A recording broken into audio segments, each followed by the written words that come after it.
Baik, selamat malam teman-teman sekalian. Perkenalkan kami dari kelompok 6 akan memaparkan tugas tentang Tax Treaty Indonesia dan Amerika, di mana kelompok kami beranggotakan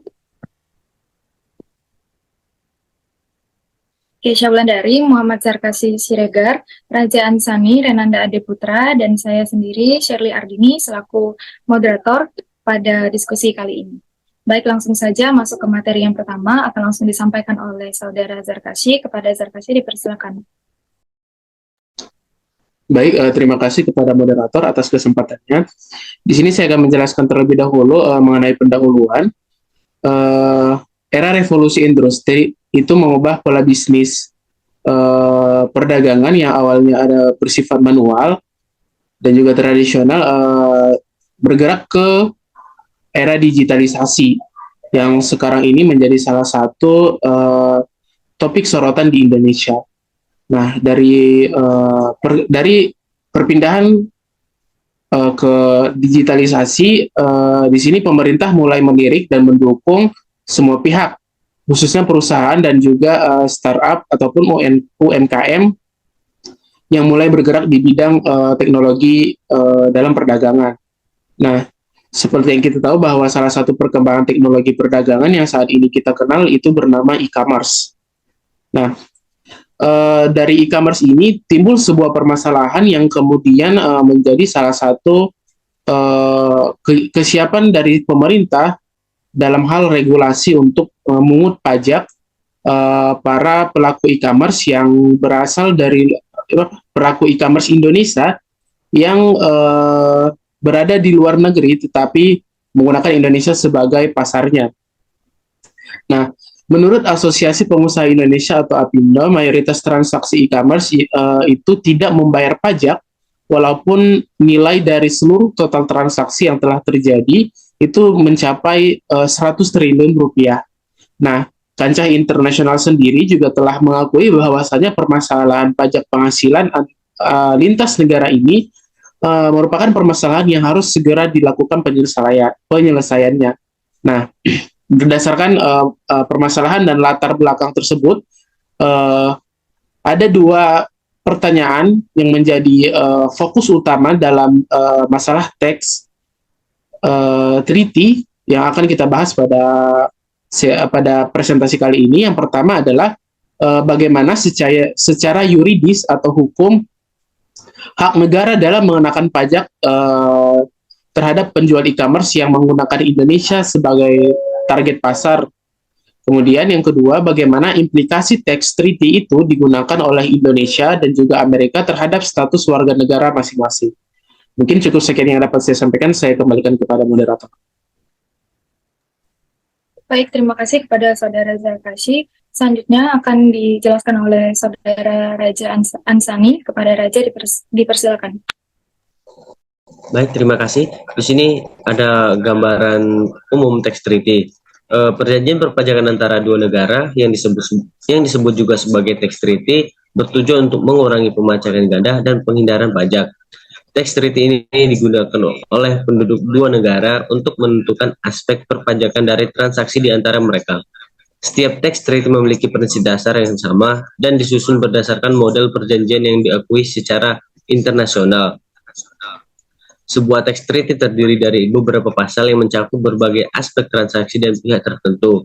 Pasal ini dapat dikelompokkan menjadi 4 bagian: cakupan tax treaty, minimalisasi pengenaan pajak ganda, pencegahan penghindaran pajak, dan hal-hal lainnya. Dalam tax treaty, ada dua otoritas yang memiliki kepentingan dalam pengenaan pajak terkait dengan beneficial owner, yaitu negara asal wajib pajak dan negara tempat wajib pajak mendapatkan penghasilan. Jadi, tujuan utama tax treaty ini adalah menghindari pemajakan ganda atas penghasilan yang sama, menghilangkan penyeludupan pajak, dan meningkatkan arus perdagangan dan investasi antara negara-negara yang melakukan perjanjian. Sekian, saya kembalikan kepada moderator.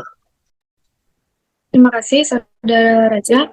Materi selanjutnya akan disampaikan oleh Saudari Keisha Wulandari. Kepada Keisha, persilakan.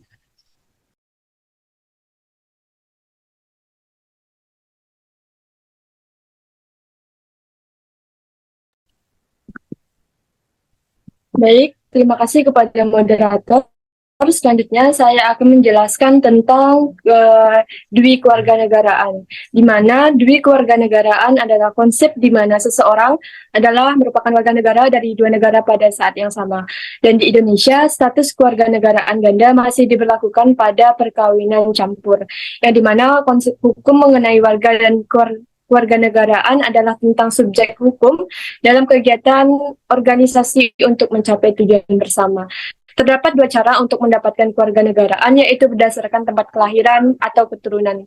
Dan prinsip ini digunakan dalam pengaturan kewarganegaraan di Indonesia adalah ius sanguinis atau berdasarkan keturunan.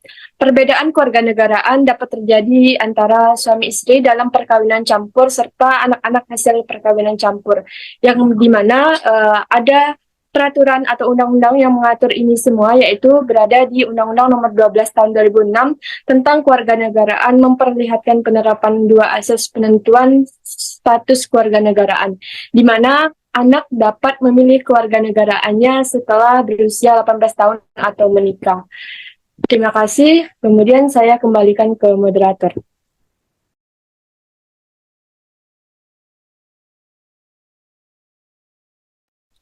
Baik, terima kasih kepada Saudari Kesha Wulandari. Materi selanjutnya akan disampaikan oleh Saudara Renanda. Kepada Renanda, dipersilakan. Baik, terima kasih moderator. Selanjutnya, teks treaty di Indonesia dan Amerika.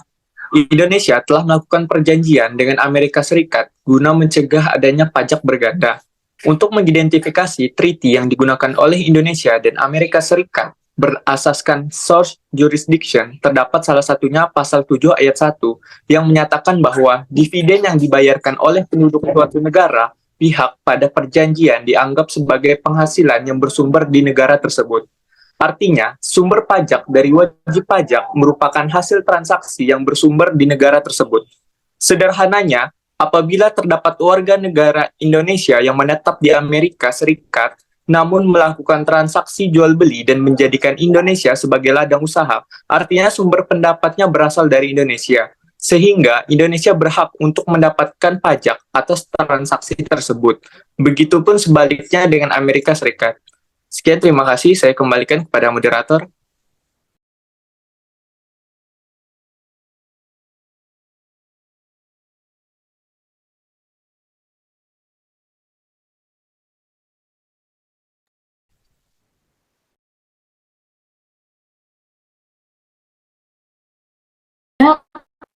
Akan saya sampaikan.